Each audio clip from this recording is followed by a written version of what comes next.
राजधानी दिल्ली के शुमाल मशरक़ी इलाके में हुए फ़िरक़े वाराना फसाद को लेकर मरकज की मोदी हुकूमत और उसकी नजरियाती तंजीम आरएसएस पर मुल्क और बैरून मुल्क से जारी लानत व मलामत के दरमियान हिंदुस्तान के कुछ मजहबी रहनुमाओं की टोली बीजेपी हुकूमत के दफा में उतर आई है। इसकी ताज़ा मिसाल मुस्लिम पर्सनल लॉ बोर्ड के रुकन और मारूफ आलिम दीन मौलाना कल्बे जवाद है, जिन्होंने बीजेपी के लीडरों की मुबैना जहर अफशानी के सबब शुमाल मशरक़ी दिल्ली के इलाके में भड़के खौफनाक फ़िरक़े वाराना फसाद के लिए मोदी हुकूमत को क्लीन चिट दी है।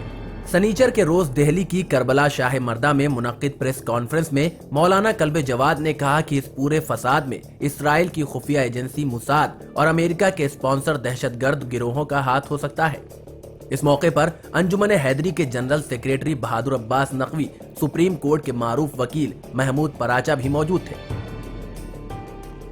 इस मौके पर मौलाना कल्बे जवाद ने चौंकाने वाला दावा करते हुए कहा कि जिस दिन अमेरिकी सदर ट्रंप हिंदुस्तान के दौरे पर थे और ये दौरा जहां हिंदुस्तान के वक़ार का मसला बन चुका था, वहीं वजीर आजम नरेंद्र मोदी की इज्जत भी दांव पर लगी थी। ऐसे वक्त में दिल्ली में फसाद किया गया जो यकीनन मंसूबा बंद साजिश थी और इस पूरे मामले में बीजेपी में मौजूद मोदी मुखालिफ गिरोह का हाथ हो सकता है, जिसने मोदी जी को बदनाम करने के लिए फसाद कराने की साजिश की है।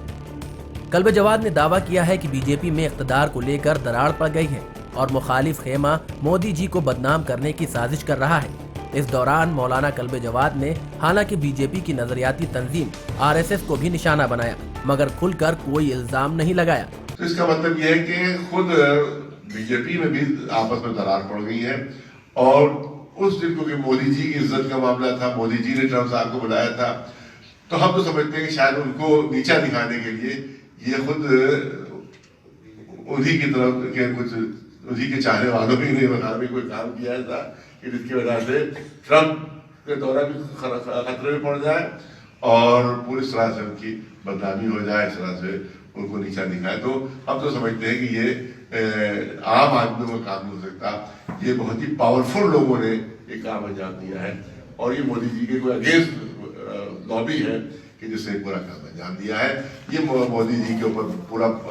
भार बनता है, पूरी जिम्मेदारी बनती है कि वो पूरी इस सिलसिले में जांच करवाए, पूरी तहकीक करवाए कि उस दिन ये क्यों हुआ कि जिस दिन उनके मेहमान ट्रंप आने वाले थे और उस दिन पूरे दिल्ली का माहौल क्यों खराब करने की कोशिश की गई और इतनी भारी तादाद में एक्सप्लोसिव कहां से। कल्बे जवाद के बयान से साफ जाहिर है कि दिल्ली के फसाद को लेकर पूरी दुनिया में वजीर आजम मोदी और उनकी पार्टी बीजेपी और आरएसएस की हो रही रुसवाई से भगवा खैमे की नींदें उड़ी हुई हैं और इन सब से अवाम का ध्यान बटाने के लिए कल्बे जवाद लखनऊ से दिल्ली का सफर करने पर मजबूर हुए हैं।